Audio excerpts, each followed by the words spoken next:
ছোট থেকে দিদাকে দেখতাম বাড়িতে দই বসাতে, কিন্তু কোনোদিন আমি চেষ্টা করিনি করার জন্য। কিন্তু আজকে হঠাৎ ইচ্ছে হলো যে আমি নিজে হাতে একটু দই বানিয়ে দেখি তো কেমন পারি। তো দেখো কত সুন্দর দই বানিয়েছি, প্রথম চেষ্টাতেই কিন্তু দারুণ সুন্দর হয়েছে। ভাবতেই পারিনি এত সুন্দর হবে। তো অনেক দুধ ছিল বাড়িতে, দুধ প্রায় নষ্টই হয় জানো তো। তাই ভাবলাম এই গরমে মাঝে মাঝে তো দই কিনে খেতে হয়, তো বাড়িতে একটু চেষ্টা করে দেখি, যদি করতে পারি তাহলে দুধগুলো এরকমভাবে আর নষ্ট হবে না। তো সত্যি বলছি, ভাবতে পারিনি এত সুন্দর আমি দই বানাতে পারবো। তো এখানে প্রায় 1 কেজি মতন দুধ আছে। তো দুধটাকে প্রথমে গ্যাসে জাল করে নিলাম, বেশ ভালো করেই জাল করেছি অনেকক্ষণ ধরে। তারপরে এর মধ্যে কিছুটা গুঁড়ো দুধ দিলাম। গুঁড়ো দুধটা না অপশন মাত্র, তোমরা চাইলে দিতেও পারো, না ইচ্ছে হলে না দিতে পারো।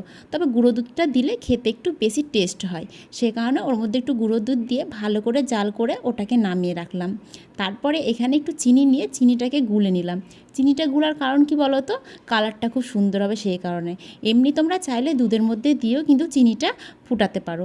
তারপরে আবার দুধটাকে বসিয়ে নিলাম। তো দেখতে পেয়েছো কতটা দুধ নিয়েছিলাম আর জাল করে কতটুকু হয়েছিল। যত জাল করবে দইয়ের টেস্টটা কিন্তু তত বেশি হবে। তো এর মধ্যে এবার চিনি গোলাটাকে দিয়ে দিলাম, এটা দিয়ে আবার কিছুক্ষণ জাল করব। যত বললাম না জাল করবে তত টেস্ট হবে, আর গায়ে যত সর পড়বে তত যেন দইটা খেতে ভালো লাগবে। আমার তো দইয়ের থেকে দইয়ের ওপরের সরটা খেতে বেশি ভালো লাগে।